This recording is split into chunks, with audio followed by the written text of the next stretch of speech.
In the latest report, they said that this is a matter of concern that continues to give rise to questions about the past and current direction of Iran's nuclear program. Why would the IAEA, which has fallen over backwards to give you time to comply fully and cooperate fully, why would it write things like that if you were cooperating fully? You haven't been.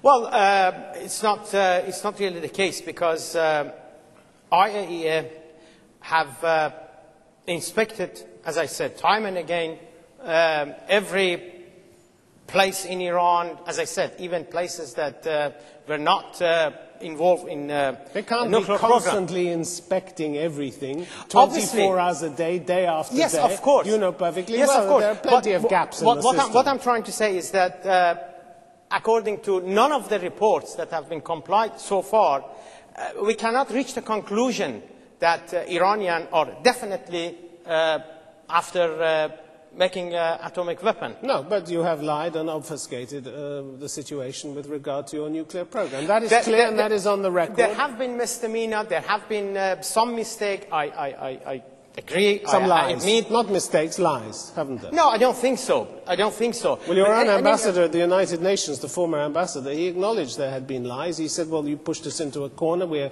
had sanctions against us. What did you think we were going to do?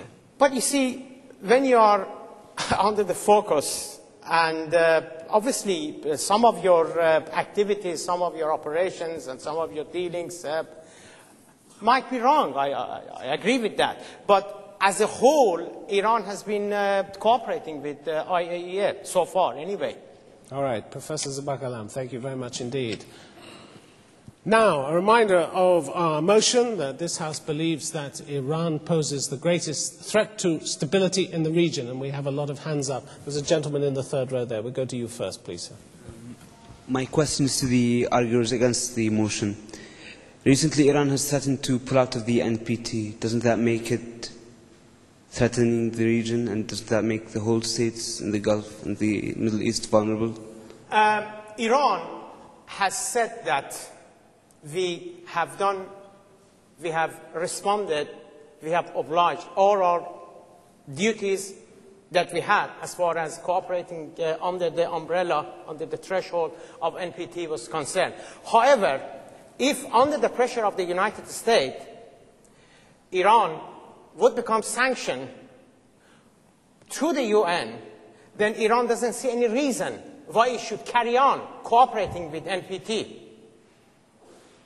But if Iran is not sanctioned by the UN, then the cooperation with NPT would go on as it has been during the past years. So you're only prepared to cooperate if there are no sanctions against you? Exactly. I mean, what's the point of cooperating when NPT, if Iran is sanctioned? You are under international obligation. First, you mentioned in your statement Pakistan and Israel. Pakistan and Israel never signed any agreement. They are not under international legal obligation. You are under legal obligation. This is the difference. Don't mix apple with oranges. And we have cooperated. No. And we have cooperated with the IAEA. You are not. You are not. You catch cheating. Yes, but Dr. Al-Baradi should say that we have not cooperated. The question of the Iranian nuclear issue never been an issue until we discover you are cheating. It is like Saddam Hussein scenario. And Saddam Hussein, all the Gulf support the disarmament. Okay, can we let him answer that, please? Have you anything more to say on that? Iran fundamentally has not cheated. Iran has fundamentally and basically cooperated under its obligation with IAEA. All right, we'll go to a question up there, please. Don't you think there is another country that threatens the region more than Iran? Do you want to take that? Yes, I tell you what. Certainly Israel is a major threat. But two wrong doesn't make one right. The Israeli nuclear power cannot be considered as a license for other countries to be nuclear as well. We should not accept this principle. Otherwise, we're going to start a very dangerous arms race in the nuclear weapon in the region. So the fact that, and the difference between Israel and Iran signed an international treaty saying they will never possess nuclear weapon. Israel, Pakistan, and India never signed. Okay, we'll take a question from the gentleman in the front row there. I have a question for against the motion. With regards to now, if Iran does not comply with UN regulations regarding the nukes, one. Two is rumors about Iran supporting the Shias in Iraq, and which is turning into more instability in Iraq. This would reflect badly on the economy of the region. Today, the GCC countries' economy is in a boom, and we feel if any retaliation from the US or the Western world against Iran in the near future would definitely create a huge impact over our economy. So this does concern us as GCC nationals or the Arab region. What's your question? The question is, against the motion, Iran does have a huge threat over GCC, and we would like to know why isn't Iran why wouldn't they like to comply with the UN regulations? Why don't we? I mean, we would like to live in peace for at least the next 10 years of our lives. We have been in wars for the last decade, the decade before, starting from Iran-Iraq war to the Gulf War, to the second Gulf War, and onward. Michael Axworthy.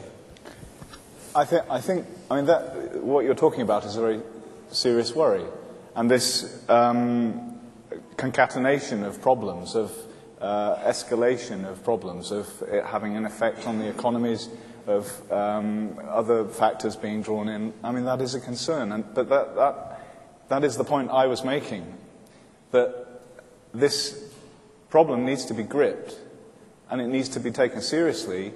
But it needs to be taken realistically and without exaggeration. And what does that mean? Well, it means, I think it means the US and the Iranians talking directly, and not through other parties, not through But they're going whisperings. to talk directly, aren't they, about Iraq? They're going to talk directly about Iraq, and that's very welcome. But it needs to address this issue too, I believe. But they have been doing it all this time. Iran. They have been doing it. Let her finish and then come back, please. Dr. Ziba Kalam, you know, they have been talking all the time. It's the first time that the Islamic regime in Iran is publicizing it. Why is it publicizing it? You tell me. Well, as far as I know, and as far as the world knows, Iran and the United States has not been negotiating secretly. It would have been kept secret in Iran, but surely everyone would have known about it in Europe and in America, in other parts of the world. The reason why the Islamic regime has been reluctant to have direct negotiation with the United States, because the United States doesn't like to sit down and talk with Iranians on equal terms. United States likes to dictate. It's not just the United States, is it? I mean, it was Ayatollah Khomeini who said, don't talk to the United States. Exactly. There was a fatwa against talking to Why? the United States. Because United States is a habit of dictating to everyone else. All right. And Iran is the only country that wants to remain independent. All right, we're going to go to another question. The lady in the 6th row. My question is for those that are against the panel. I wanted to know what in the political internal situation of Iran makes you think that it represents a danger to the stability of the Middle East. Why are we asking all these kind of questions nowadays? Why is it taken as a threat when the countries in the region already have the atomic bomb, when Iran is only asking to have the atomic energy for civil use? Yes, there hasn't been a debate inside Iran, open debate inside Iran with the Iranian people about the implications. In countries in the world, there is a public debate about the nuclear issue. They don't even allow the newspapers to have headlines, good doctor. Oh, come off it. I mean, what countries in the world people sit and talk about the nuclear issue and they vote for it and they take a referendum? It is the most important issue facing the Iranian nation at the moment. And the Iranian people are not being allowed to have information about the safety implications, about the economic implications. For God's sakes, good doctor, we are the world's third largest known oil reserves in the world.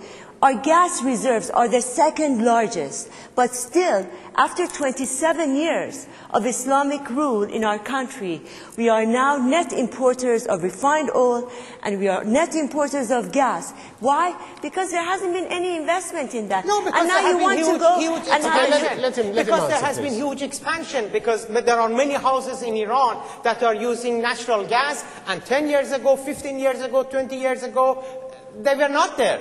There are many Iranians who are having a private car.